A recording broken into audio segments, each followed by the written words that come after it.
nghe podcast chuyên đề của chuyên trang thuế hải quan thuộc tạp chí Kinh tế Tài chính Bộ Tài chính. Trong podcast này, chúng tôi sẽ gửi tới bạn đọc những vấn đề chuyên sâu, thiết thực và hữu ích nhất liên quan đến hoạt động quản lý nhà nước về thuế hải quan. Quy định mới về nơi quyết toán thuế thu nhập cá nhân khi có nhiều nguồn thu nhập. Xin chào quý vị. Quý vị đang nghe podcast phổ biến chính sách thuế của tạp chí Kinh tế Tài chính.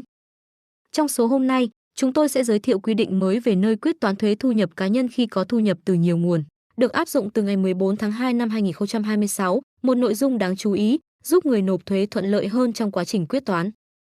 Thưa quý vị, ngày 31 tháng 12 năm 2025, Chính phủ đã ban hành Nghị định số 373/2025 NDCP, sửa đổi, bổ sung một số điều của Nghị định 126 năm 2020, hướng dẫn chi tiết luật quản lý thuế.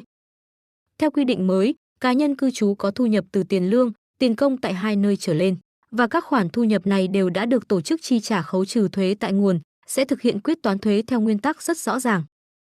Cụ thể, cá nhân sẽ nộp hồ sơ quyết toán thuế tại cơ quan thuế quản lý trực tiếp tổ chức chi trả khoản thu nhập lớn nhất trong năm. Trường hợp cá nhân có nhiều nguồn thu nhập lớn nhất và các khoản này bằng nhau, thì người nộp thuế được quyền lựa chọn nộp hồ sơ quyết toán tại một trong các cơ quan thuế quản lý trực tiếp những tổ chức chi trả đó. Một điểm mới rất đáng chú ý trong quy định lần này là cơ chế hỗ trợ chuyển hồ sơ quyết toán. Theo đó, nếu cá nhân nộp hồ sơ quyết toán thuế thu nhập cá nhân không đúng cơ quan thuế có thẩm quyền, thì cơ quan thuế đã tiếp nhận hồ sơ sẽ chủ động căn cứ dữ liệu trên hệ thống quản lý thuế để chuyển hồ sơ đến đúng cơ quan thuế quản lý tổ chức chi trả thu nhập. Cá nhân không phải nộp lại hồ sơ nhiều lần như trước. So với quy định cũ tại Nghị định 126 năm 2020, nơi quyết toán thuế trước đây được xác định dựa trên nhiều tiêu chí như nơi làm việc cuối cùng, giảm trừ gia cảnh hay tình trạng hợp đồng lao động, gây không ít lúng túng cho người nộp thuế. Đồng thời, việc chưa có cơ chế xử lý hồ sơ nộp sai nơi cũng khiến nhiều cá nhân mất thời gian, công sức.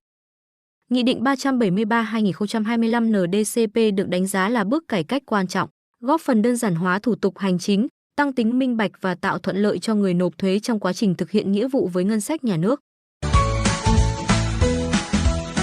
Cảm ơn các bạn đã đồng hành với podcast của tạp chí Kinh tế Tài chính. Để cập nhật những thông tin mới nhất về hoạt động xuất nhập khẩu, chính sách tài chính, thương mại đầu tư, các bạn hãy vui lòng truy cập vào tạp chí Kinh tế Tài chính điện tử và đăng ký theo dõi kênh trên nền tảng Google Podcast hoặc YouTube Podcast. Những thông tin nhanh nhất, chính xác nhất sẽ được cập nhật đến bạn đọc trong những podcast tiếp theo. Xin chào và hẹn gặp lại!